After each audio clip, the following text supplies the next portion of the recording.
ما شهدت به عليك عدول الدمع وسقمي مولاي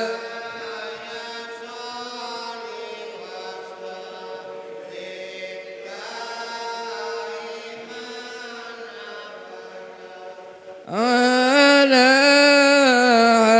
حبيبك غير الخلق كلهم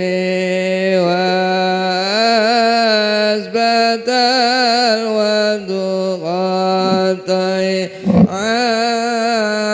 عبرتي وظنان مثل الباري على خديك والولم لا يزال وسلم دائما أبدا على حبيبك خير الخلق كلهم عام سرى طيب من وفأرقني والغب يعترض اللذات بالألم مولاي صل وسلم دائما أبدا على حبيبك خير كلهم يا نائم بالهوى الأدري معذرة مني إليك ولو أنسبت لم تلومي مولاي صل وسلم دائما أبدا على حبيبك خير الخلق كلهم عادتك حالي لا سري بمستتر عن الوشاة ولا داعي بمنعسم مولاي صل وسلم دائما أبدا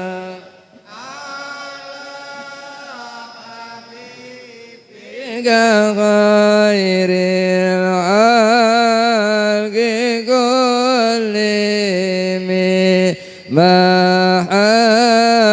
حدني نسخة لكن لست أسمعه إن المحب عن الأذل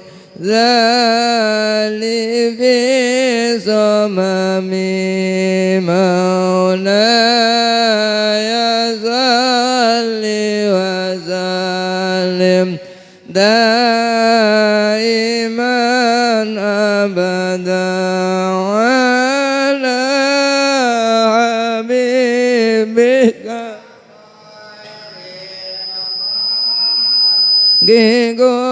كلهم إني تبدو نصيحة سيب في عذل وسيب أبعد في نص إن عنيت همي مولاي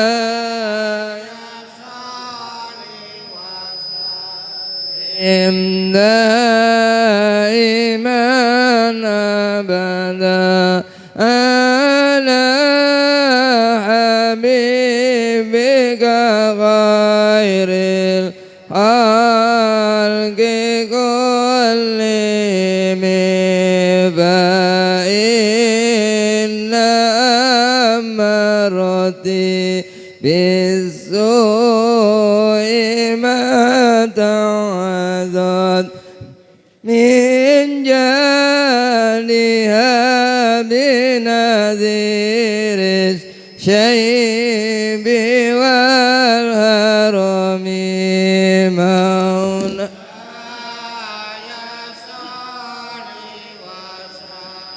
لم دائما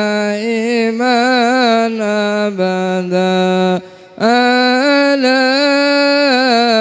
حبيبك غير الخلق كلهم ولا عدد من الفعل الجميل غير ضيفين لما براسي غير متسم مولاي صل وسلم دائما أبدا حبيبك غير الخلق كلهم ولا عدد من الفعل الجميل غير ضيفين لما براسي غير متسم مولاي صل وسلم دائما أبدا على حبيبك غير الخلق كلهم لو كنت أعلم أني ما أوقره كتمت سرا بدالي منه بالكتم مولاي صل وسلم دائما أبدا على حبيبك خير الخلق كلهم مني برد جماع من غوايتها كما يرد جماع الخيل باللجوم يا ربي بالمصطفى مقاصدنا واغفر لنا ما مضى واسع الكرم فلا tarum bil ma'asi kasra syahwatiha inna ta'ama yuqawi syahwatan nahimi ya Rabbi bil Mustafa maqasidana waghfir lana ma madaya wasi'al karami Allahumma salli wa sallim wa barik alaihi نوينا التعلم والتعليم والنفع والانتفاع إلى سيدنا رسول الله محمد بن عبد الله جميع أصحابه وأزواجه وجميع ذرية ساداتنا على العلوي وأصولهم وفروع أجمعين وخصوصا على الحبيب عبد الله بن الحداد وابي علي بن أم علي عبد الله بن بكر لتدسن محمد بن سمعنا الله يغفر لهم الله يعلي درجات في الجنة ويعيد على بركاتهم وأسرارهم وأنوارهم وعلومهم ونفحات في الدين والدنيا الآخرة الفاتحة.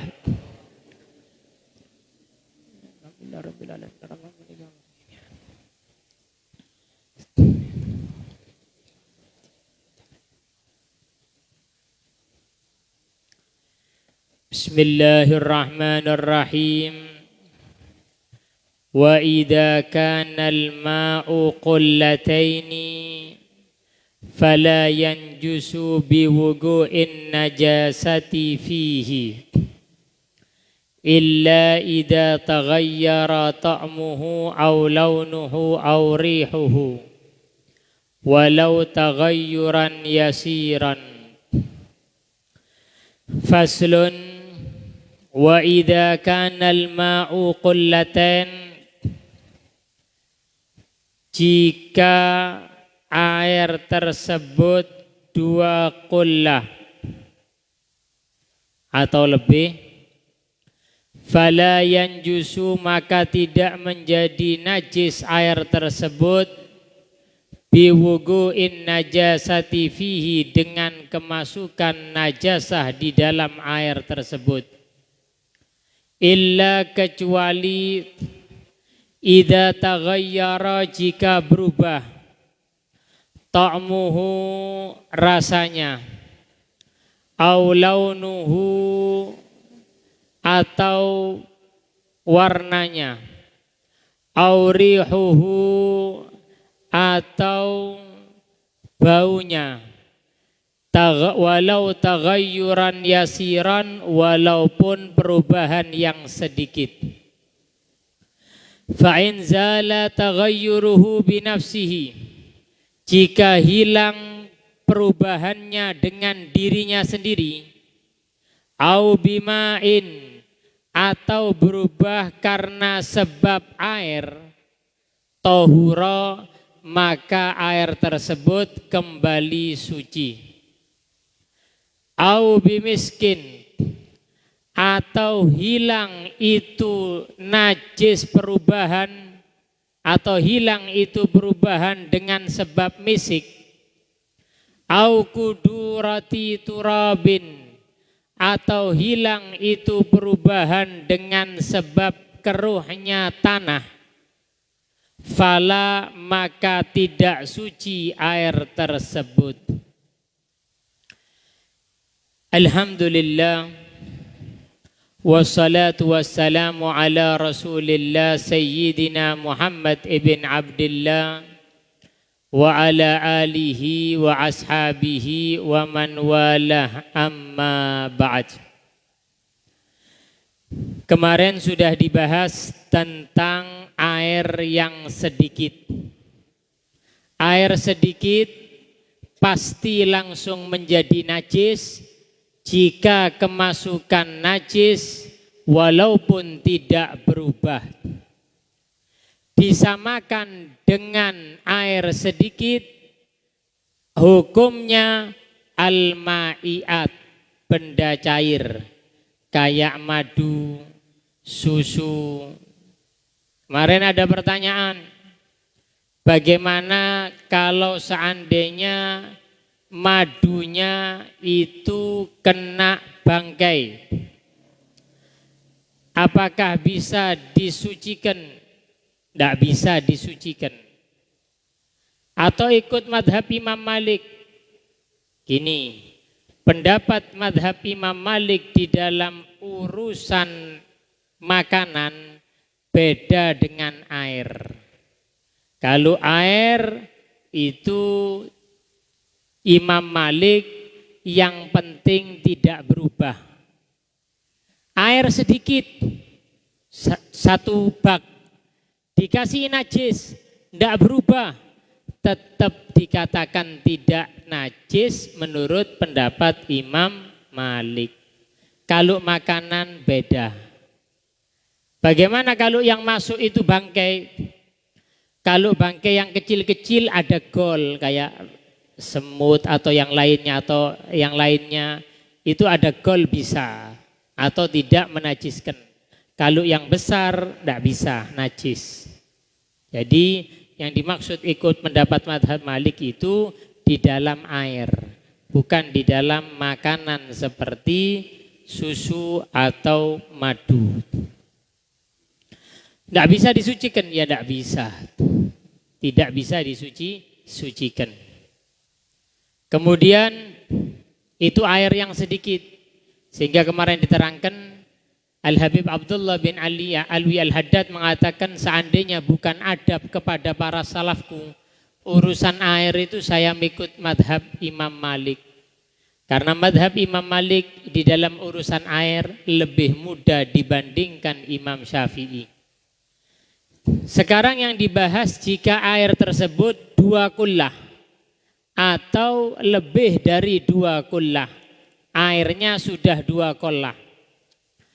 Wa idza kana al-ma'u kullatan, kalau seandainya air itu sudah 2 kullah atau lebih, maka tidak najis dengan kejatuhan najasah di dalamnya.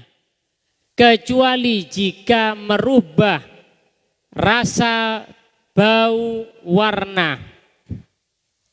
Walaupun perubahannya tadi yasiron sedikit. Ada air banyak, sabak 2 kullah. Kemasukan najis. Kemasukan najis. Walaupun sampai kelihatan. Contoh, kemasukan air kencing atau kemasukan kotoran kelihatan, tapi ternyata air tersebut tidak bau air kencing, tidak berubah warnanya, tidak berubah rasanya, berarti air tersebut masih suci dan bisa untuk digunakan bersuci. Paham ya? Kalau airnya itu banyak. Tapi kalau airnya banyak, kemasukan najis berubah. Air banyak, kemasukan najis berubah. Baunya kok bau najis ya. Rasanya kok rasa najis. Warnanya kok warna najis. Maka tidak dapat digunakan bersuci air tersebut dan dihukumi air yang mutanajis. Sampai kapan? Sampai 1. Ada permasalahan. Fa in zala taghayyuruhu binafsihi. Kalau seandainya hilang itu perubahan dengan dirinya sendiri. Contoh, sampean punya air banyak, bau najis. Lituli muksin, linahwi muksin. Contoh, airnya tadi yang najis seminggu, 2 minggu, lama ternyata hilang bau najis, warna najis, dan juga rasanya itu hilang, taghayyurnya tadi, walaupun sedikit setelahnya. Maka nanti jawabannya, au bimain, atau hilang perubahan tadi bau najis, rasa najis, warna najis itu hilang bimain dengan air. Bisa yang bedakan dengan air? Bagaimana contohnya dengan air? Seandainya ada air yang banyak najis, kemasukan air lagi, dimasuki air lagi, bagaimana hukumnya? Tohuro, jadi suci air tersebut. Jadi suci. Jadi tetap suci airnya, tidak menjadi najis. Kenapa? Karena hilang alasan najisnya tadi, yaitu perubahan. Menjadi najis itu karena adanya perubahan. Ngerti ya? Kalau tidak berubah itu tidak boleh. Saya tanya, air yang banyak kemasukan najis tidak berubah, suci apa tidak? Suci. Air yang banyak kemasukan najis tapi setelah itu berubah berarti suci. Karena tadi itu yang karena najis karena adanya perubahan di dalam warna, rasa dan bau, dan sekarang hilang sehingga dihukumi suci. Airnya banyak. Airnya banyak. Kalau air sedikit, kemarin yang dibahas tidak boleh. Nah, wal jari karrokit. Hukum air yang mengalir itu seperti air yang tergenang. Ini kalimatnya sedikit, tapi pembahasannya banyak. Al-jari itu air yang mengalir, tergenang air yang diem. Sampean punya bak besar, walaupun 2 kali 2 kullah banyak, tapi tergenang. Itu enak, masih bisa dilihat. Kalau mengalir bagaimana? Sedangkan air yang mengalir di dalam banyak dan sedikitnya itu dihukumi seperti air yang tergenang. Apa maksudnya? Air yang mengalir itu dilihat di kelompoknya, yaitu gelombang air tersebut. Gelombang air tersebut itu gelombang kumpulan air tadi. Kumpulan air tadi. Untuk apa? Untuk melihat di dalam skala gelombangnya air tadi dihukumi seperti air tergenang. Jadi lihat gelombangnya tadi. Kalau tergenang kan gampang lihatnya, betul. Kalau tergenang air yang diem, sampean cuma lihat toh, baunya tidak berubah, warnanya tidak berubah, rasanya tidak berubah, beres. Tapi kalau airnya tadi mengalir, dilihat dari gelombang air tadi. Karena disamakan antara air yang menggenang dengan air yang mengalir. Berapa 2 kullah tadi? 2 kullah itu kalau dihitung dengan liter, kurang lebih 217 liter. 217 liter. Kalau ukuran Baghdad, zaman dulu itu banyaknya pakai ukuran Baghdad. Karena memang Baghdad waktu itu banyak para ulama dan juga sudah terkenal pakai ukuran Baghdad. Berapa? Khamsumi aritil bil Baghdadi. 500 rotel dengan Baghdadi. 500. Ya. 500 rotel dengan Baghdadi itu ukuran 2 kullah. Tagriban harus pas apa boleh kurang? Di sini dikatakan tagriban, artinya tagriban itu apa? Fala yadurru nuksanu ritlen. Maka tidak apa-apa kalau kurang 2 rotel. Saya mau tanya, tadi 1 liter berapa? 2 kullah itu berapa? 217. Ya kurang-kurang 1 liter, kurang-kurang setengah liter tidak apa-apa. Tapi kalau banyak kurangnya tidak boleh. Artinya tagriban itu kalau kurang-kurang sedikit tidak apa-apa. Artinya tagriban. Wa yadurru nukson akthar. Wa yadurru, tahu artinya wadurru? dan tidak boleh kurang aksar lebih dari dua rotel. Kalau kurangnya banyak, tidak boleh itu maksudnya apa? Dihukumi sedikit berarti. Dihukumi sedikit. Bingung mungkin sampean. Kalau pakai ukuran Baghdad, bingung. Karena memang kita bukan di Baghdad. Paling enak seumpama pakai ukuran bak mandi. Kalau pakai ukuran bak mandi itu rotelnya bisa dilihat.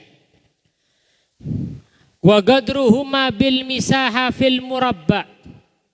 Ukuran 2 kullah kalau pakai ukuran itu fil murabba di dalam bak mandi yang segi 4. Bak mandi yang murabba atau tempat air yang murabba segi 4. Dira'un wa rub'un. 1 dira' sama rubu'. 1 dira'. 1 dira' itu apa? 1 dira' 1 hasta. Sama rubu' 1/4 dira'. Tapi pakai hastanya orang yang mu'tadil. Standarnya dira'. Itu ndolek sing kuwete ndak, mari-mari akhirnya ya. 1 gini sampai ukur sudah. Sampai punya bak mandi sampai ukur. 1 hasta, ini ujungnya bak mandi. Ini tambah 1/4. Apanya itu? Kalau di tempat segi 4, dira' wa rubu' tulan panjangnya, lebarnya, dalamnya. Masuk kamar mandi. Ini bak 2 kullah apa tidak ya? Sampai hitung. 1 dira' setengah. Dalamnya 1 dira' setengah. Lebih. Ini 1/4 aja sudah 2 kullah. Lebarnya 1 dira' 1/4. Sudah 2 kullah. 2 kamar mandi pakai cilik. Saya ini. Ya tak dira' didik tok. Siji umkonnya masuknya segini, wah durung 2 kullah. Apa yang bedakan 2 kullah sama tidak? Ya ini tadi. Begitu sampean punya bak mandi belum sampai 2 kullah, kemasukan najis walaupun tidak berubah dihukumi najis. Tapi kalau sampean punya bak lebih dari 2 kullah, kemasukan najis kemudian tidak berubah, maka dihukumi tetap suci dan tidak berubah. Tidak berubah maksudnya tidak najis. Itu kalau sampean punya bak mandi 1/4 segi 4. Wa fil mudawwar. Jika sampean memiliki tempat mudawwar. Apa artinya mudawwar? Bunter. Bulat. Punya tempat yang bulat. Mana ukurannya? Diro'ani, 2 hasta.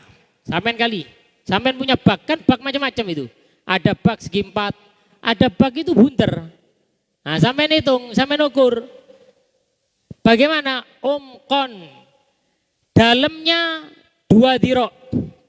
1, 2 kali lipat. Jadi sampean lek melbu jeding ngukur-ngukur akhirnya ya. Kurang lebih ya. Seumpama 2 dira'. 2 dira' ya, 1, 2. Wa dira'an ardhon dan lebarnya, tidak ada panjang, lebarnya 1 hasta. Wis, ada kan bak mandi itu. Kecil cuma sak gini nih. Berarti putarannya sak gini. Dalamnya agak dalam 2 dira', itu sudah 2 kullah. Kalau kurang dari itu berarti belum 2 kullah. Kalau kurang berarti dihukumi belum 2 kullah. Ya sama hukumnya. Kalau kurang dari 2 kullah berarti hukumnya seperti air yang kurang dari 2 kullah. Itu masalah apa? Masalah air 2 kullah dan belum 2 kullah. Jadi itu penting. Karena masalah air ini adalah alat untuk toharoh. Alat untuk bersuci. Le alate kena, bersucinya juga kena. Ada orang bersuci, Masya Allah, wudhunya. Sunnahnya dipakai semua. kalau kumur 3 kali, kalau ini semuanya sunnahnya, tepak sunnahnya semua. Tapi airnya dari air yang mutanajis, ya ndak sah wudunya. Walaupun kate wudhu 1 jam, lek banyu nih gak tepak, ya ndak tepak, nyambung ini. Orang kalau wudhu airnya ndak tepak, berarti wudhunya ndak sah. Orang kalau sholat wudhunya ndak tepak, berarti sholatnya ndak sah. Ini rentetan dari air wudhu sholat. Air wudhu sholat itu semua rentetan di dalam urusan ibadah. Karena bahaya urusan mutanajis. Sampean kalau tahu paling besarnya adab kuburan itu apa? Termasuk karena albol, karena kencing.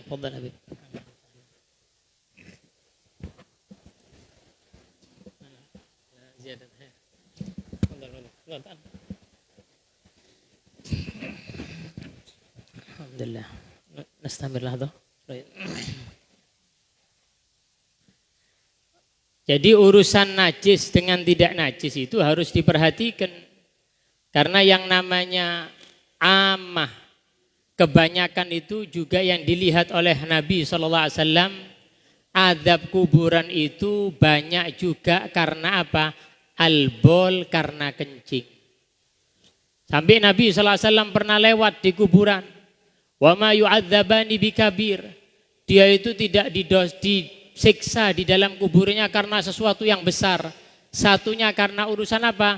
Karena urusan kencing. Berarti urusan apa? Najis. Kalau tidak ngerti urusan najis, sholatnya tidak tepat. Kalau sudah sholatnya tidak tepat, sama dengan tidak sholat. Anu beb tidak paham, kenapa tidak belajar? Nah ini yang bahaya. Yang bahaya untuk apa? Untuk dirinya. Urusan kencing, akhirnya najis, urusan air, kan nyambung. Berarti nyambung ini, urusan airnya mutanajis, airnya ini semuanya. Apalagi kalau sekarang, kadang-kadang yang namanya urusan albol, kencing itu digampangkan urusan najis. Coba lihat di mana? Di kamar mandi masjid itu banyak kadang-kadang yang berdiri. Kalau sudah pakai celana, kadang-kadang takut najisnya ada di celananya. Walaupun mau sholat berapa kali, kalau sudah pakai najis ya tidak sah. Kalau memang betul-betul ada najisnya, tidak sah. Apalagi waliyadzubillah kalau yang namanya kencing yang berdiri di model itu buka aurat, haram. Tamirnya juga dosa. Kalau seandainya membiarkan seperti itu, akhirnya buka aurat. Lebih ringkes, tidak ada ringkes. Jadi yang dinamakan urusan najis itu sangat perlu diperhatikan. Perlu diperhatikan. Ya, wallahu a'lam bishawab. Nanti insya Allah bisa diteruskan. Mungkin ada pertanyaan? Tidak ada. Alhamdulillah, sore hari ini kita kedatangan tamu Al-Habib Ali bin Salim Segaf dari Sewun Hadramut.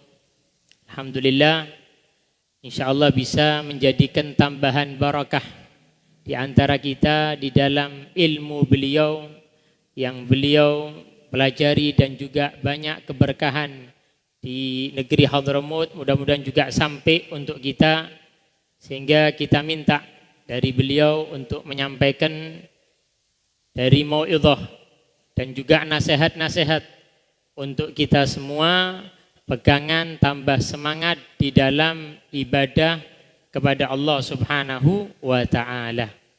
Mari kita dengarkan. Alright, terjem.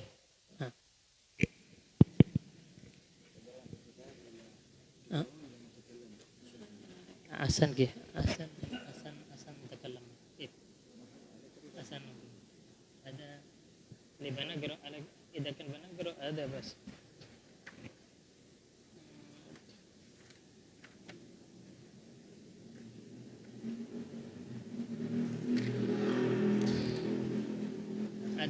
Ada magorokna bab muhafadhah fil a'mal. Ada amas. Alaki. Bismillahirrahmanirrahim. باب في المحافظة على الأعمال. قال الله تعالى: ألم يأن للذين آمنوا أن تخشع قلوبهم لذكر الله وما نزل من الحق ولا يكونوا كالذين أوتوا الكتاب من قبل فطال عليهم الأمد فقست قلوبهم.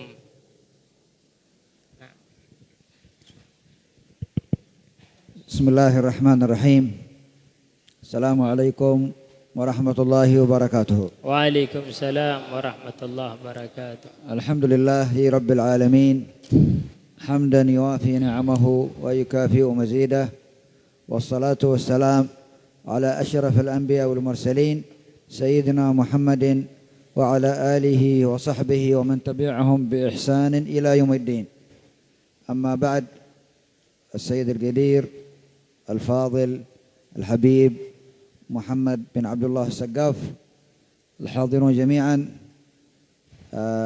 سعدنا بزيارتكم وزيارة هذا المكان المبارك وهذا المعهد المبارك، ونسأل الله سبحانه وتعالى كما جمعنا وإياكم في هذه الساعة المباركة أن يجمعنا وإياكم في مقعد صدق عند مليك مقتدر مع الحبيب الأعظم صلى الله عليه wasallam. Beliau tamu kita Al-Habib Ali bin Salim Asqaf memulai mau'idhahnya dengan mengucapkan Alhamdulillah serta salawat kepada Allah Subhanahu wa Ta'ala, dan beliau bersyukur yang telah mengumpulkan kita di dalam majlis yang mulia, di dalam majlis sore hari ini. Mudah-mudahan Allah Subhanahu wa Ta'ala berikan kepada kita senantiasa dalam keadaan kebaikan ini. Alhamdulillah. وقد حضرنا معكم هذا المجلس المبارك وقد جئنا متأخرين، ولكن إن شاء الله نكون متقدمين. وسمعت في آخر المدرس أو آخر الجلسة المباركة الكلام على آداب الخلاء. ماء القلتين والوضوء والطهارة. وقد تكلم الحبيب محمد في هذا الجانب وأشبع الفصل فيه، فجزاه الله خير، ونسأل الله سبحانه وتعالى أن يوفقنا للعمل بما سمعنا، لأن العلم إن لم يصحبه عمل كان حجة علينا يوم القيامة. ولهذا يقول الإمام ابن رسلان صاحب الزبد: فاعمل ولو بالعشر كالزكاة تخرج بنور العلم من ظلمات. Beliau katakan Alhamdulillah, tadi sedikit beliau mendengarkan dan juga mengikuti dari apa yang kita pelajari di dalam bab tentang taharah dan juga tentang ilmu di dalam bersuci. Itu semua adalah fadilah dan juga keutamaan di dalam mencari ilmu, karena sesungguhnya ilmu adalah cahaya bagi orang-orang yang mengamalkan ilmu tersebut, dan akan menjadi hujjah yang baik baginya jika ilmunya diamalkan. Sahibuz Zubat mengatakan, beramallah di dalam ilmu walaupun hanya biusyri kazakati, mengeluarkan usyur 1/10 di dalam urusan zakat. Yang penting kita bisa mengamalkan ilmu kita. Fa'alimun bi'ilmihi lam ya'malan, maka orang yang berilmu tapi tidak mengamalkan ilmunya, maka dia akan disiksa sebelum penyembah berhala. Fafaidatul ilm, idza sami'na ayatan aw hadithan aw mas'alatan aw faidatan nanwi an na'mala biha wa na'zim ala tatbiqiha hatta yuktab lana al-ajr wath-thawab. Sesungguhnya jika kita mendengar ilmu seperti ayat Al-Quran atau sunnah Nabi SAW, mari ketika mendengar ilmu kita niat untuk mengamalkan ilmu tersebut, sehingga Allah akan beri kita pahala karena niat baik kita. لأن النبي عليه الصلاة والسلام كما جاء في الحديث الصحيح قال لنا إنما الأعمال بالنيات وإنما لكل امرئ ما نوى.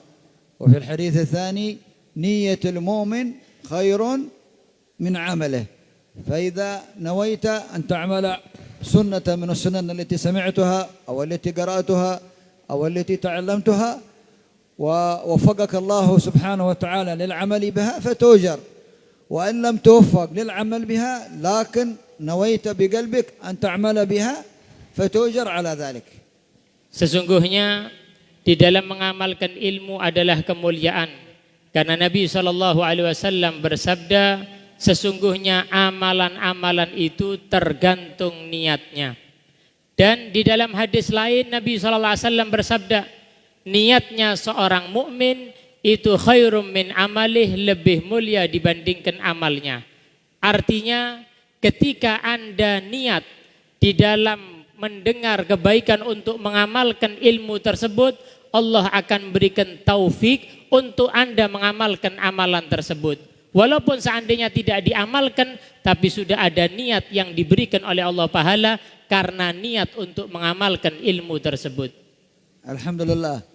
فأرى أمامي الحاضرين في هذا المجلس المبارك تختلف أعمارهم ما بين كبير وبين متوسط وبين شاب وبين هرم، فطلب العلم مطلوب من كل مسلم، ليس مقصورا على الصغار ولا على الشباب ولا على الشيوخ والهرم، إنما طلب العلم مطلوب من كل مسلم. كل من يقول لا إله إلا الله وجب عليه أن يطلب العلم، بدليل قول النبي عليه الصلاة والسلام طلب العلم فريضة على كل مسلم، وفي رواية ومسلمة، لم يقل صغيرا، لم يقل النبي كبيرا، وإنما قال كل مسلم يجب عليه أن يتعلم العلم. Beliau katakan, saya melihat sore hari ini yang hadir umurnya macam-macam. Ada yang umurnya tua, ada yang setengah tua, ada yang mungkin pemuda juga. Sesungguhnya cari ilmu itu tidak membedakan umur. Di dalam mencari ilmu itu bisa dari segala umur. Karena yang namanya mencari ilmu itu tidak dikhususkan yang tua saja, yang muda saja, atau yang anak-anak. Karena ilmu itu adalah sesuatu yang wajib untuk dipelajari. Seperti yang disabdakan oleh Nabi SAW, talabul ilmi faridatun ala kulli muslimin. Mencari ilmu itu hukumnya wajib bagi seorang muslim, dan di dalam riwayat yang lain juga wajib sebagai di dalam orang muslimah. Artinya apa? Di dalam hadis ini semua muslim, semua muslimah tidak melihat umur wajib untuk mencari ilmu. Allah Subhanahu wa taala awal ma nazala min al-Qur'an al-Karim ayatin ala an-nabi sallallahu alaihi wasallam fi al-ilmi wa fi sharaf al-ilm fi surah tusamma surah al-Alaq, surah al-Alaq, qaul Allah ta'ala iqra bismi rabbikal ladzi خلق الإنسان من علق اقرأ وربك الأكرم الذي علم بالقلم علم الإنسان ما لم يعلم. فالله سبحانه وتعالى أنزل الآيات على النبي لشرف ومكانة العلم في الإسلام وفي ديننا الإسلامي. Sesungguhnya ayat yang pertama diturunkan oleh Allah Subhanahu wa taala yaitu ayat tentang ilmu. Di dalam suratul Alaq, Iqra bismi rabbikal ladzi khalaq, sesungguhnya itu adalah keterangan-keterangan untuk mencari ilmu. فالذين يحضرون مجالس العلم ويحبون أهل العلم ويستمعون إلى كلام أهل العلم جعل الله لهم درجات. قال الله تعالى يرفع الله الذين آمنوا منكم والذين أوتوا العلم درجات. فالذي يحضر ويتعلم ويستمع لكلام أهل العلم الأساتذة والعلماء الله سبحانه وتعالى يوم القيامة له درجة تختلف عن بقية الناس. Sesungguhnya orang yang suka mencari ilmu, Allah akan angkat derajatnya. Karena Allah Subhanahu wa taala mengangkat derajat-derajat orang yang diberikan ilmu dibandingkan hamba-hamba yang lainnya. Dengan apa? Dengan dia mendengar, menghadiri, mengikuti majelis-majelis ilmu, yakin bahwa Allah akan mengangkat derajatnya orang-orang yang berilmu. فأهل العلم يختلفون عن غيرهم من الناس. قال الله سبحانه وتعالى في شانهم قل هل يستوي الذين يعلمون والذين لا يعلمون. هناك فرق كبير بين من يتعلم ويحضر مع أهل العلم وبين من لا يتعلم ولا يحضر. Sesungguhnya orang yang memiliki ilmu itu beda sama orang yang tidak memiliki ilmu atau kurang ilmunya. Allah jelaskan di dalam Al-Quran, katakan wahai Nabi Muhammad, apakah sama orang-orang yang mengetahui dengan orang-orang yang tidak mengetahui? Tentu tidak sama. Orang yang berilmu mengetahui dengan orang-orang yang tidak berilmu yang tidak mengetahui. وقد ذكر النبي عليه الصلاة والسلام في حديث من سلك طريقا يبتغي به علما سهل الله له طريقا إلى الجنة وإن الملائكة في السماوات والأرض لتضع أجنحتها لطالب العلم رضا بما يصنع وإن الحيتان في الماء تستغفر لطالب العلم. Nabi SAW menyebutkan di dalam berbagai hadisnya tentang fadilah keutamaan ilmu. Nabi menyebutkan man salaka tariqan yaltamisu fi ilman, barang siapa yang berjalan menuju tempat ilmu, maka Allah akan mudahkan jalannya menuju surga. Dan ketahuilah, para malaikat membentangkan sayapnya untuk orang-orang yang hadir majlis ilmu karena ridho dengan apa yang mereka cari. Dan juga di dalam banyak hadis-hadis Nabi SAW yang menerangkan tentang fadilah ilmu. فطلب العلم وحضوركم إلى مجالس العلم فهو طريق إلى الجنة. طريق إلى الجنة. أقرب طريق إلى الجنة حضور مجالس العلم، حضور مجالس التذكير. ونعني بمجالس العلم التي يعرف بها الحلال من الحرام، الحلال من الحرام، الفرض من السنة، الركن والواجب من غيرها. هذه هي مجالس العلم التي يعبد الله سبحانه وتعالى على بصيرة، على صواب، على صحيح. هذا العلم النافع الذي المراد به. Sesungguhnya mencari ilmu itu adalah paling cepatnya jalan menuju surga.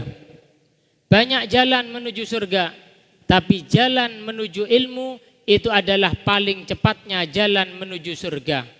Kita ingin tahu yang dimaksud ilmu itu ilmu apa? Yaitu ilmu yang kita mengetahui yang halal dengan yang haram. Kita mengetahui mana yang wajib, mana yang makruh, mana yang sunnah. Artinya dengan kita hadir majelis ilmu, kita bisa beribadah dengan benar. Sholatnya benar, ibadahnya benar. Kenapa? Karena senang hadir majelis ilmu, akhirnya ibadahnya benar. فحضوركم مجلس علم أفضل من الجهاد في سبيل الله. جاء عن النبي صلى الله عليه وسلم قال النبي عليه الصلاة والسلام قال من جاء مسجدي هذا، النبي يقول للصحابة من جاء إلى مسجدي هذا ولم يأتي إلا لعلم يتعلمه أو يعلمه خير من الجهاد في سبيل الله، أو فهو بمنزلة الجهاد في سبيل الله، أو كما قال صلى الله عليه وسلم فحضورك مجلس العلم كأنك تجاهد في سبيل الله.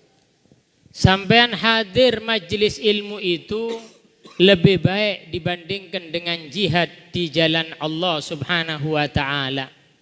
Karena ada hadis au kama qala Rasulullah sallallahu alaihi wasallam, barang siapa yang datang ke masjid ini dan tidak datang kecuali ilmu.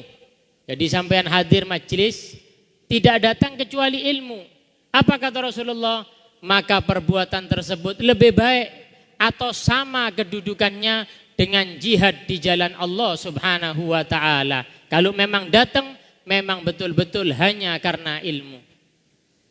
فحضوركم مجالس العلم فهذا من التوفيق من الله سبحانه وتعالى.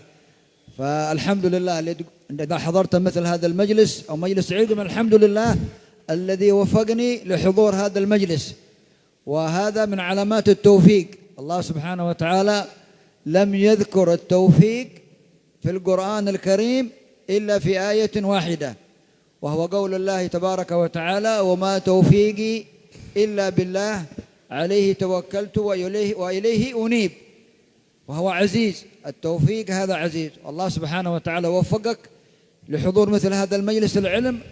معنى هذا أراد الله لك الخير. Sesungguhnya kita bisa hadir majelis pada sore hari ini tidak ada lain karena taufik, yaitu kekuatan untuk kita hadir karena dari Allah Subhanahu wa taala. Dan di dalam ini semua yang kita hadiri itu adalah tanda-tanda bahwa Allah menginginkan kebaikan kepada kita. Karena yang namanya taufik, pemberian kekuatan untuk taat itu mahal. Mahal, saking mahalnya kalimat taufik disebutkan satu kali di dalam Al-Quran, yaitu satu ayat. Wa ma taufiqi illa billahil alaihi tawakkaltu wa ilaihi unib. Dan tidaklah taufik itu kecuali dari Allah Subhanahu wa ta'ala. Hanya disebutkan satu kali di dalam taufik, sehingga ini menunjukkan bagaimana sangat mulianya taufik. Dan ketahuilah, harus sadari, tidak semua orang bisa hadir majelis seperti ini. Ketika kita hadir majelis seperti ini, itu adalah dorongan. Siapa yang mendorong kita adalah taufik dari Allah Subhanahu wa ta'ala. فلا يقول أحد منكم أنا كبير في السن، أنا كبير في السن. فطلب العلم كما ذكرنا في بداية الأمر ليس خاصا بالشباب ولا بالصغار. يذكرون عن رجلا من الصالحين من أهل العلم وهو طلب العلم وهو كبير في السن، عمره أكثر من 80 سنة، توجه لحضور مجالس العلم حتى صار عالما. هذا الرجل العالم الكبير وهو الشيخ أبي زكريا الأنصاري. الشيخ أبي زكريا الأنصاري مؤلف كتاب فتح الوهاب شرح المنهج. هذا الشيخ قصة عجيبة، أنه كان يعمل مزارعا، كان يعمل مزارع، يأخذ أدوات الزراعة والحراثة معه، ويمر في مصر، ساكنا في مصر، يمر في مصر أمام الأزهر الشريف. الأزهر هذا المركز الإسلامي العالمي لتعليم العلوم الشرعية. فكان يمر هذا الشيخ بأدوات الزراعة أمام البوابة حق الأزهر الشريف. طيب.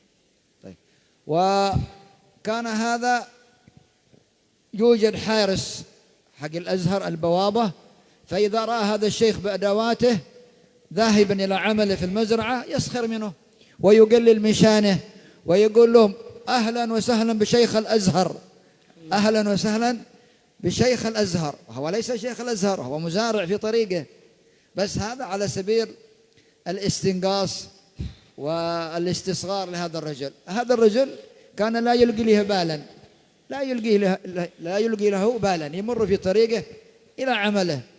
فكل يوم إذا مر الصباح يقول أهلا بشيخ الأزهر. فيوم من الأيام هذه الكلمة وقعت في نفسه، وقعت في قلبه، وقعت في خاطره. لما يقول لي هذا الكلام شيخ الأزهر وأنا لست شيخ الأزهر، أنا مزارع أعمل في الزراعة. فقال أنا إن شاء الله هذه الكلمة سأكون شيخ الأزهر بإذن الله تعالى. هذا الرجل مع كبار سنه وهرمه قال خلاص أنا سأترك الزراعة، سأضع هذه الأدوات وأتركها وأتوجه لطلب العلم وحضور مجالس العلم والجلوس عند المشايخ والاعتكاف أمامهم والكتابة والتقييد. فجاء إلى الأزهر الشريف وجلس عند العلماء يحضر حلقات العلم والتعليم من شيخ إلى شيخ، ومن درس إلى درس، ومن علم إلى علم، واستمر في طلب العلم بجد وصدق وإخلاص ودعاء إلى الله سبحانه وتعالى أن يكون شيخ الأزهر، يدعو الله. المهم أنه استمر على هذا الحال حتى فتح الله عليه. لما علم الله صدقه فتح الله عليه بالعلم، فصار عنده ملكة في العلم، صار عنده علوم كثيرة، صار عنده كتبا كثيرة قرأها، حتى صار من كبار طلاب العلم ومن كبار العلماء. بعد ذلك صار من كبار العلماء. ثم بعد ذلك وقعت واقعة أن شيخ الأزهر في ذلك الوقت توفى. شيخ الأزهر في مصر توفى، فأرادوا أن يختارون شخصا ليكون شيخ الأزهر، اختاروا عالم من العلماء الموجودين يرشحونه ليكون عالما أو شيخا من شيوخ الأزهر الشريف. وقع اختيارهم على هذا الشيخ زكريا الأنصاري الذي كان يعمل مزارع.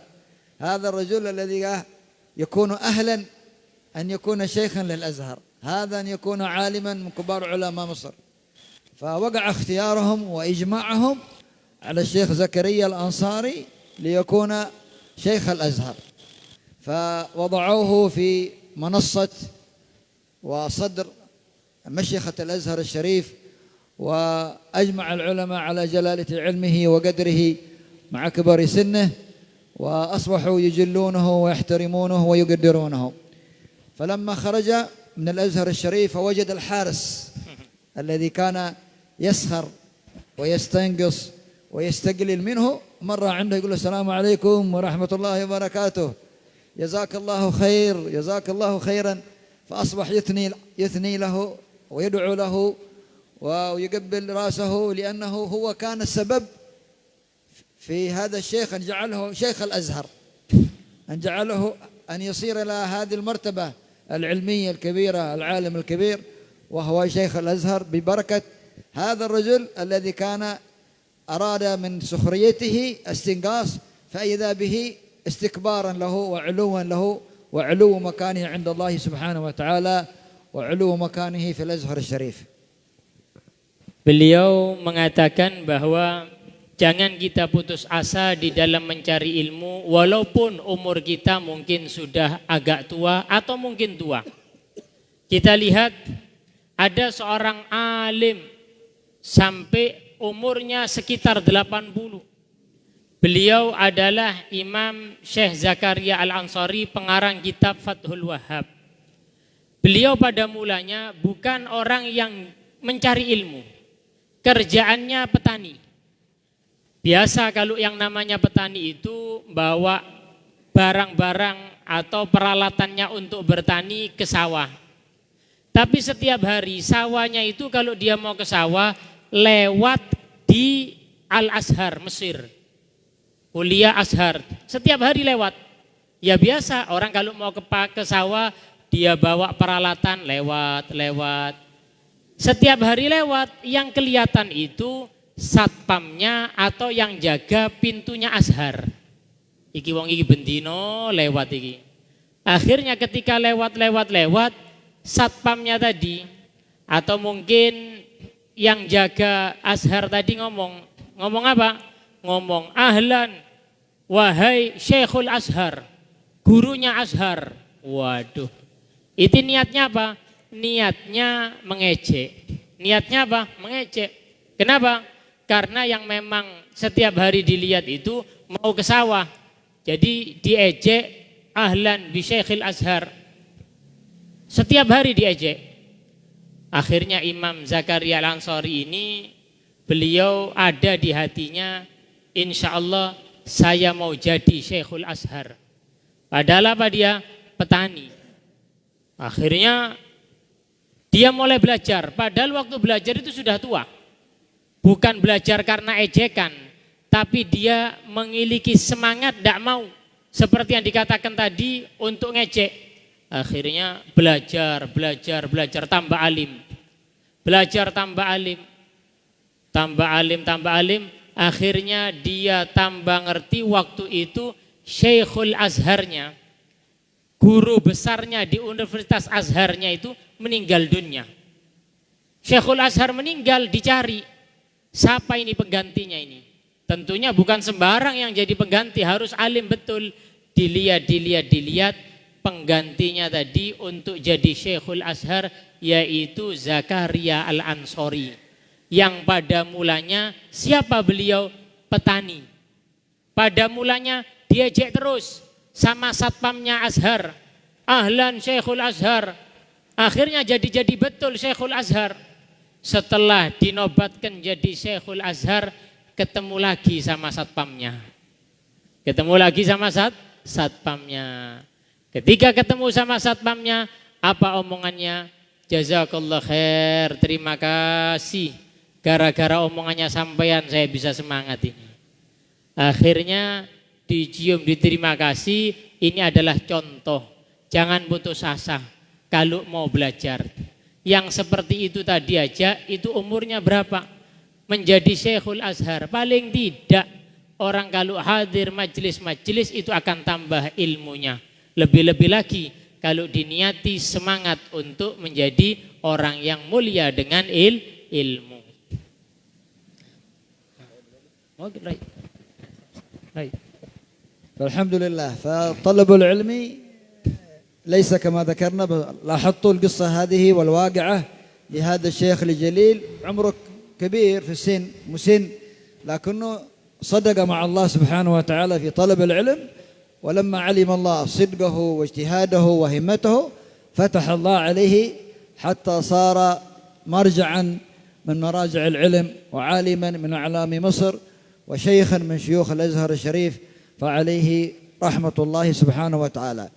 وطلب العلم يستمر الإنسان لحضور مجالس العلم ومجالس الخير إلى أن يلقى الله سبحانه وتعالى ويخرج من هذه الدنيا. يستمر إلى أن يخرج من هذه الدنيا، فلا يقتصر عند قراءة كتاب محدد أو سن محدد، وإنما إلى خروجك من هذه الدنيا.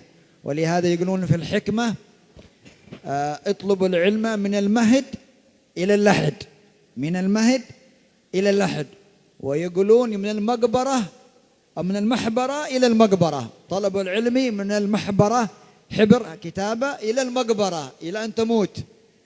فهذا طالب العلم، يستمر حضورك مجلس العلم ومجالس الخير إلى أن تلقى الله سبحانه وتعالى، فتكتب إن شاء الله من طلاب العلم وتكون من العلماء العاملين تعالى.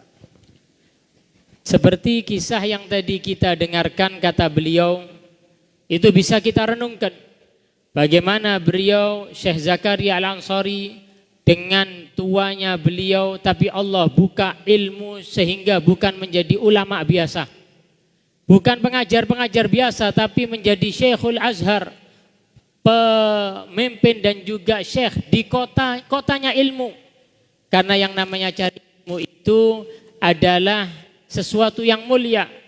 Dan cari ilmu itu hadirin, atau seperti hadir majelis-majelis seperti ini, jangan datang-datangan, jangan waktu-waktu saja, enggak, harus diniati. Hadir majelis ilmu, senang hadir majelis itu sampai kapan? Sampai mati. Terus hadir majelis ilmu memiliki semangat sampai kapan? Bukan nanti hadir majelis ilmu kalau tua sedikit sudah tidak mau hadir majelis ilmu, tapi tetap hadir majelis ilmu sampai mati, sampai tidak kuat.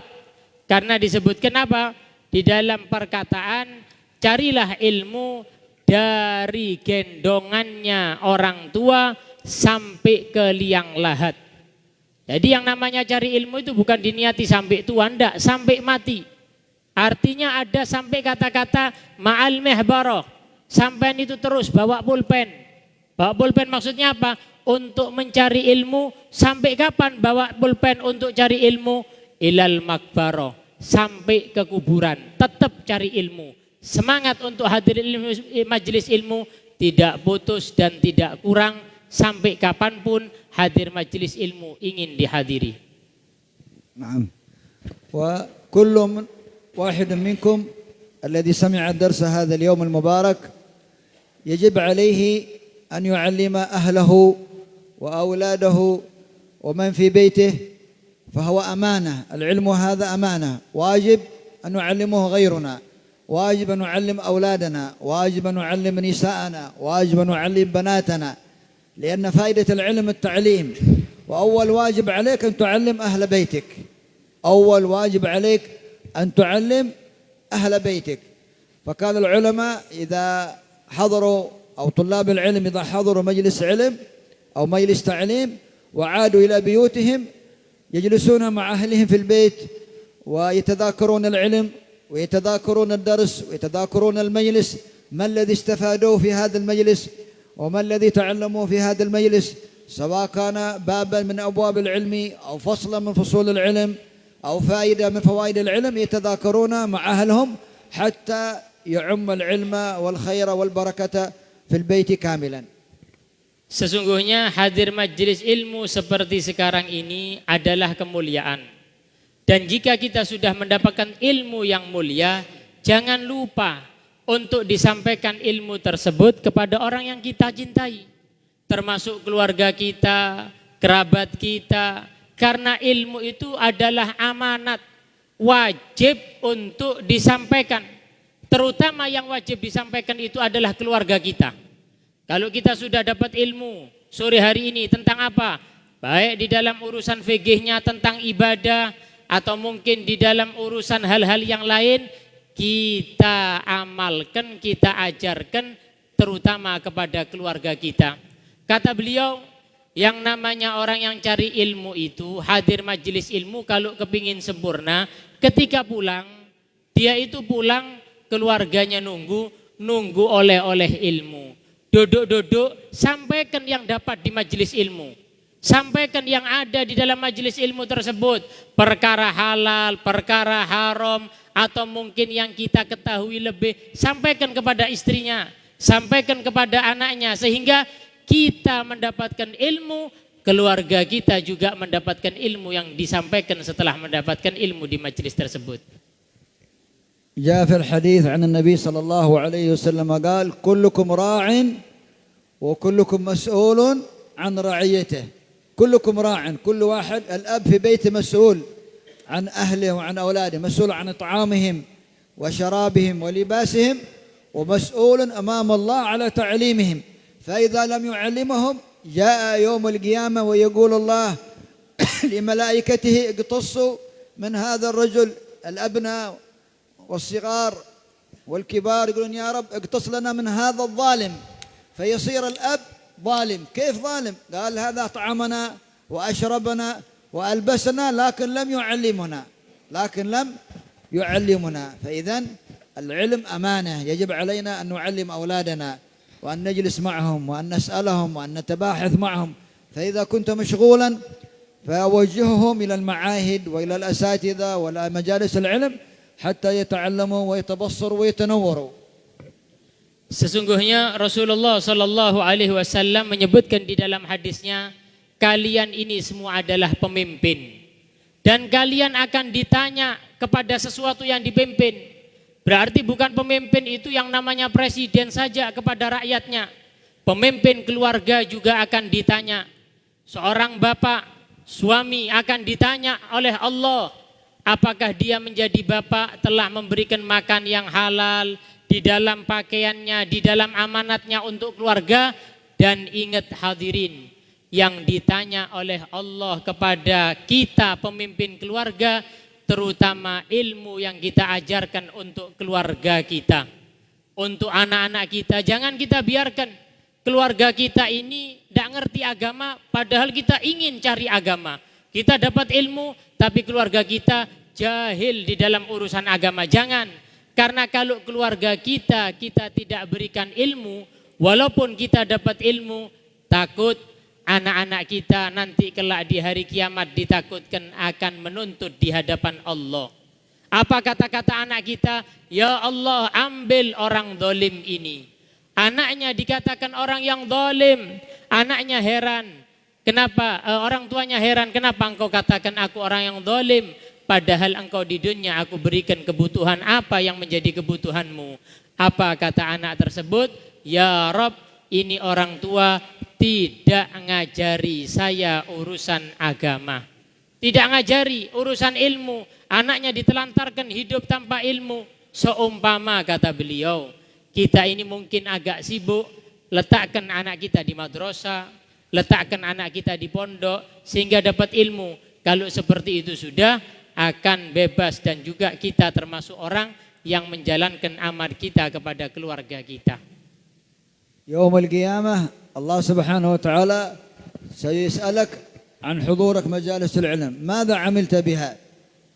ولهذا جاء في الحديث عن النبي عليه الصلاة والسلام قال لا تزول قدم عبد يوم القيامة حتى يسأل عن 5، وذكر منها وعن علم فيما عمل به، وعن علم فيما عمل به. ذكر عن علم فيما العلم الذي سمعته والذي تعلمته والذي قرأته، هل عملت به؟ هل عزمت ونويت أن تعمل به وتطبقه أم لا؟ Sesungguhnya ilmu yang kita dapatkan sepatutnya kita harus amalkan dan berusaha untuk mengamalkan. Karena datang di dalam hadis, nanti hari kiamat manusia akan ditanya oleh Allah Subhanahu wa taala di dalam 5 perkara. Apa termasuk 5 perkara tersebut? An ilmin, dari ilmu, apa yang dia amalkan dari ilmu tersebut. Kalau kita sudah dapat ilmu, berusaha kita amalkan, yang dinamakan mengamalkan ilmu, itu nanti akan ditanya apakah orang punya ilmu tapi mengamalkan ilmunya. والعلم هذا من الصدقة الجارية. إذا علمت ابنك مسألة أو بابا أو فائدة وعمل بها فيما بعد، هذا يستمر إلى قيام الساعة. النبي عليه الصلاة والسلام قال في الحديث الذي رواه الإمام مسلم، قال إذا مات ابن آدم انقطع عمله إلا من 3: صدقة جارية أو والد صالح أو علم ينتفع به. علم ينتفع به. فإذا علمت العلم أولادك وأهلك تلاميذك طلابك يستمر. هذا علمت 5، ال5 علموا مجموعة، فتحوا معهد، فتحوا مدرسة، وكل واحد من هؤلاء يستمر إلى قيام الساعة. فهذا من الصدقات الجارية التي يجري الأجر والثواب بعد موتك. تعليم العلم النافع. Ilmu ini adalah pahala yang akan terus mengalir untuk orang yang memberi ilmu. Contoh, sampean memiliki ilmu, sampean ajarkan kepada anak kalian mengamalkan itu ilmu, maka ilmu yang diamalkan anak kalian akan juga dapat pahala bagi orang yang mengajarkan, yaitu bapaknya. Nanti anak mengajarkan kepada anaknya lagi, cucunya, atau mengajarkan kepada temannya. Setiap dia ajarkan, yang memberikan ilmu akan mendapatkan pahala, karena itu termasuk adalah ilmu atau pahala yang terus mengalir walaupun telah meninggal dunia, seperti yang diriwayatkan oleh Rasulullah di dalam hadis diriwayatkan Imam Muslim, bahwa amalan hari kiamat kelak itu akan terputus kecuali termasuk ilmu yang manfaat, yaitu ilmu yang diamalkan sehingga dapat bermanfaat terus bagi orang-orang yang diberikan ilmunya. نختم هذا المجلس المبارك بوصية أوصي بها نفسي وأوصي بها الحاضرين بالحرص والمحافظة والمواظبة على حضور مجالس العلم ومجالس التعليم ومجالس التذكير ومجالس الخير عموما. نحرص عليها ونحافظ عليها ونبكر فيها، ناتي إليها مبكرين، ونعقد نيات صالحة لكل مجلس علم، ننوي نية صالحة النفع والانتفاع والإفادة والاستفادة والتذكر والتذكير والاقتداء بسيد المرسلين سيدنا محمد صلى الله عليه وسلم، التعرض للرحمة، التعرض للنفحات، التعرض للبركات، التعرض للخيرات. تنوي نية صالحة لحضورك أي مجلس علم أو مجلس خير، فبالنية تنال البركات، بالنية تنال الخيرات، بالنية ترتفع عند الله سبحانه وتعالى، ترتفع منزلتك عند الله، ترتفع أعمالك عند الله، تقبل أعمالك عند الله سبحانه وتعالى. لا بد من النية عندما تخرج من بيتك إلى مجلس علم عموما، فكل خطوة تخطوها بحسنة، وكل خطوة تخطوها وترفع لك درجة وتمحى عنك سيئة وتكتب مجاهد في سبيل الله.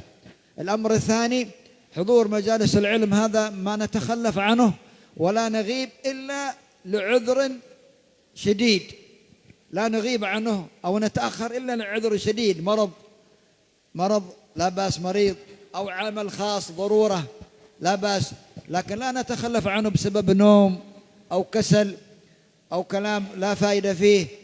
تمام، نحرص على حضور مجلس العلم لأن فيه قربة إلى الله سبحانه وتعالى أو مغفرة للذنوب. وحضورك مجلس علم كما جاء في الحديث أفضل من صلاة 1000 ركعة. تحضر مجلس علم مثل هذا أفضل أن تصلي 1000 ركعة، وتحضر تشجع 1000 جنازة، وتعود 1000 مريض، مجلس واحد بس. فكيف لا مجلس بعد مجلس؟ لا شك أنك عند الله سبحانه وتعالى تنال الدرجات الكبيرة والعظيمة. نسأل الله سبحانه وتعالى أن يبارك في الحبيب محمد وفي أخواننا وحبايبنا والحاضرين جميعا كبارا وصغارا، أن يبارك فيهم وفي أهل هذه البلدة المباركة. نسأل الله سبحانه وتعالى أن يجعل العلم حجة لنا لا حجة علينا، ويجعلنا وإياكم من الذين يستمعون القول فيتبعون أحسنه. اللهم أن يعوذ بك من علم لا ينفع وقلب لا يخشع. نسأل الله سبحانه وتعالى أن يفتح علينا وعليكم فتوح العارفين، وفقهنا وإياكم في الدين، ويجعلنا وإياكم من العلماء العاملين، وارزقنا الإخلاص والقبول والتوفيق والرضا عند الله سبحانه وتعالى، وأن يبارك في أعمارنا وفي أعمالنا، ويشفينا من الأمراض الظاهرة والباطنة، ويبارك في أولادنا وأحفادنا وأصباطنا بركة تامة، ويجعلهم علماء عاملين نافعين حيثما كانوا أينما كانوا. وأن الله سبحانه وتعالى متعنا بأبصارنا وقوتنا وأعطنا الله سبحانه وتعالى. اللهم اغننا بالعلم وزينا بالحلم وكرمنا بالتقوى وجملنا بالعافية. اللهم نسألك فهم النبيين وحفظ المرسلين والهام الملائكة المقربين. اللهم إنا نسألك رضاك والجنة ونعوذ بك من سخطك والنار. اللهم اجعل اجتماعنا اجتماعا مرحوما وتفرقنا من بعده تفرقا معصوما. نسأل الله سبحانه وتعالى بجاه النبي محمد صلى الله عليه وسلم والعلماء والصالحين والأخيار ومن ذكرناهم في هذا المجلس المبارك، نسأل الله سبحانه وتعالى أن يغفر ذنوبنا وأن يستر عيوبنا ويصفي مشروبنا وأن يقضي حاجاتنا ويتوب علينا توبة نصوحة ويزكينا بها جسمنا وقلبا وروحا ويشفينا من الأمراض الحسية والمعنوية ويعجل بالشفاء العاجل لمرضانا ومرضاكم خاصة يا رب العالمين يا رب العالمين، بجاه النبي الأمين وأسلافنا الصالحين. صلى الله وسلم على سيدنا محمد وعلى آله وصحبه وسلم، وجزاكم الله خير والعفو منكم. Akhir daripada nasihat beliau mewasiatkan untuk kita selalu langgeng dan melazimi istiqomah majlis-majlis seperti ini. Dan kita harus memperhatikan yang namanya hadir majlis ini kita bawa niat yang baik. Karena sesuatu itu kalau dibarengi niat baik akan baik. Dan sesuatu jika dibarengi dengan banyak niat yang baik maka akan banyak juga kebaikan di dalamnya. Termasuk niat untuk memberikan manfaat kepada lainnya ketika kita hadir majelis seperti ini, dan diniati untuk selalu bisa berusaha mengikuti Nabi Sallallahu Alaihi Wasallam, dan juga mengharap dengan hadirnya majelis seperti ini untuk bisa mendapatkan rahmat dari Allah, nafahat dari Allah, pemberian Allah Subhanahu wa taala, karena sesungguhnya majelis seperti ini sesuatu yang paling cepat untuk mengangkat derajat kita. Dan beliau mengucapkan atau juga mewasiatkan dan juga mengatakan jangan sekali-kali atau diusahakan untuk kita tidak selalu hadir.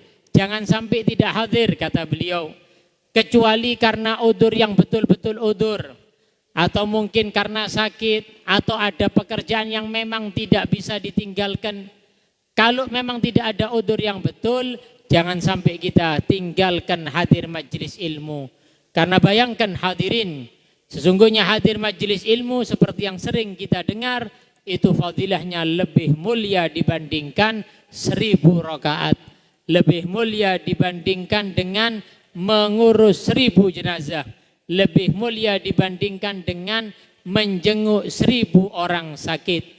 Itu semua adalah fadilah keutamaan. Sungguh rugi orang yang jauh akan majelis ilmu, sungguh beruntung orang yang selalu istiqamah menghadiri majelis ilmu. Sehingga akhirnya beliau juga tadi berdoa di dalam doa yang panjang untuk diri kita, keluarga kita dan semua. Mudah-mudahan Allah kabulkan doa kita.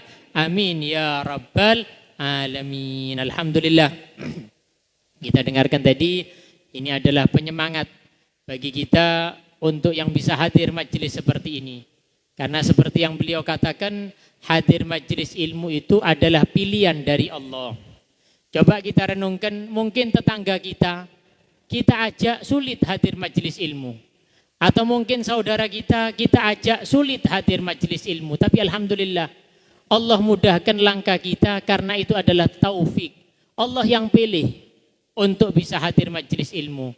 Sehingga alhamdulillah keberuntungan. Mudah-mudahan Allah berikan kita istiqamah, ilmu manfaat. Amin ya rabbal alamin. Insyaallah kajian seperti biasanya tetap Senin yang akan datang di dalam kajian Muqaddimah Hadramiyah dan juga Riyadhus Shalihin.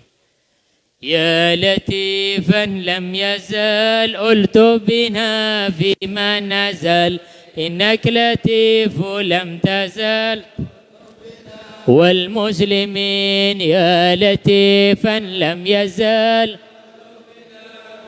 نزل إنك لطيف ولم تزل ألطف بنا ربنا يا ذا العلا بالمصطفى خير الملا ارفع عن الخلق البلاء فإنهم ضافوا أجمعين يا لطيفا لم يزل ألطف بنا إنك لطيف ولم تزل ألطف بنا واحمد لنيران الفتن واكفنا كل المحن وجد علينا بالمنن واكفي أذايا المؤذين يا لطيفا لم قلت بنا فيما نزل إنك لطيف ولم تزل قلت بنا والقهط ارفع والوباء واجعل إيدانا كالهبا وأمر حمانا والربا وكلنا أونا معين قلت بنا فيما نزل إنك لطيف ولم تزل ألطف بنا وانظر إلى سلطاننا وانصره نصرا بينا واهلك به أعداءنا واجعلهم في الغابرين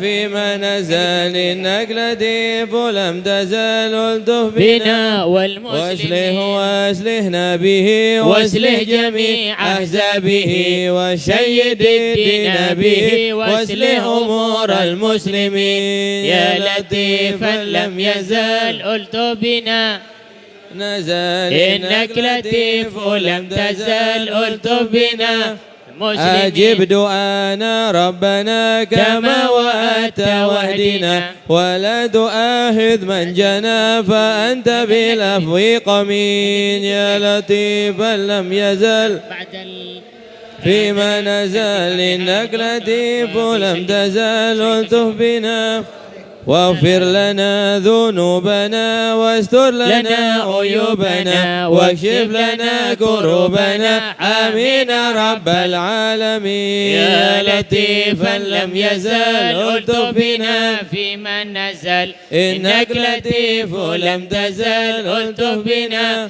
ثم الصلاة والسلام على النبي خير الأنام وآله الغر الكرام وصحبه والتابعين يا لطيفا لم يزل ألطف بنا فيما نزل إنك لطيف لم تزل ألطف بنا ربنا انفعنا بما علمتنا ربي علمنا الذي ينفعنا ربي فقهنا وفقه أهلنا وقرابات لنا في ديننا مع أهل القدر أنثى وذكر ربي وفقنا وفقهم لما ترتدي قولا وفعلا كرما وارزق الكل حلالا دائما وأخلا أتقيا علما نخضى بالخير ونكفى كل شر ربنا واصلح لنا كل شؤون وأقر بالرضا منك العيون واقض عنا ربنا كل الديون قبل أن تأتينا رسل المنون واغفر واستر أن تكره من ستر وصلاة وعيتاش المصطفى من إلى الحق دانا والوفاء بكتاب فيه للناس شفاء وعلى الآل الكرام شرفاء وعلى صحب المصاب الهرر اللهم اهدنا بهداك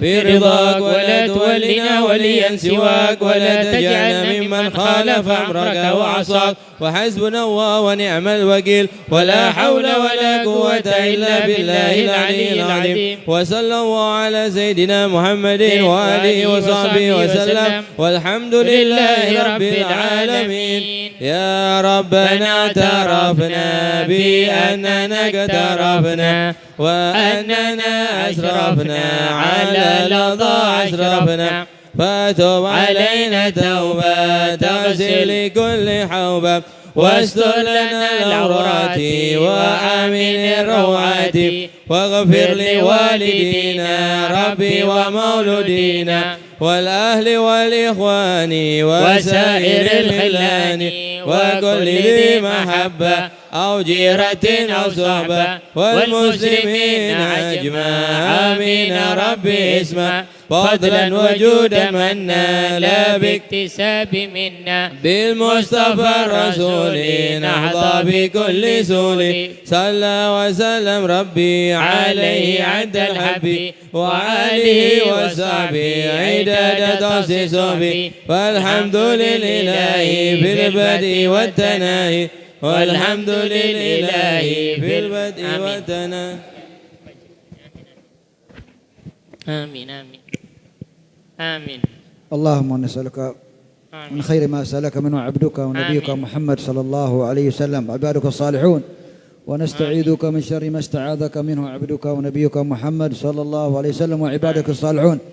نسألك اللهم يا الله يا الله يا الله أن تفتح علينا وعلى هؤلاء الحاضرين فتوح العارفين تفقهنا وياهم في الدين واجعلنا وياهم من العلماء العاملين. آمين. وأن الله سبحانه وتعالى يرزقنا الإخلاص والقبول والتوفيق ويبارك في أهالينا وأولادنا ويحفظنا حيثما كنا أينما كنا يحفظنا من أعين العاينين والحاسدين والشياطين الإنس والجن ويجعلنا وإياكم في الحسن الحصين من جميع البلايا وفي الحرز المكين من الذنوب والخطايا.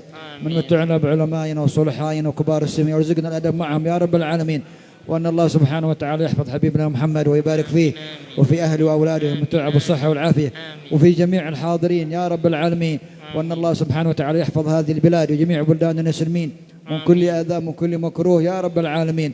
وأن الله سبحانه يصلح أمة سيدنا محمد ويفرج عن أمة سيدنا محمد ويصلح ما حل بأمة سيدنا محمد ويفرج عن أمة سيدنا محمد ويرفع ما حل بأمة سيدنا محمد بحق محمد وآل محمد وعباد الله الصالحين في هذه البلدة خاصة وجميع والدينا ووالديكم يا حاضرين وأمواتنا وأمواتكم وأموات جميع المسلمين في مشارق الأرض ومغاربها. أن الله يغفر لهم ويرحمهم ويسكنهم الجنة وينفعنا ببركاتهم وأسرارهم وأنوارهم ونفحاتهم في الدين والدنيا والآخرة ويتقبل منا ويعفو عنا ويرضى علينا. وأن الله سبحانه وتعالى يتوب علينا توبة نصوحة ويزكينا بجسمنا وقلبنا وروحا ويجعل العلم حجة لنا لا حجة علينا ويجعلنا وإياكم من الذين يستمعون القول فيتبعون أحسنه ويوفقنا للخير ويجعلنا إياكم من أهل الخير.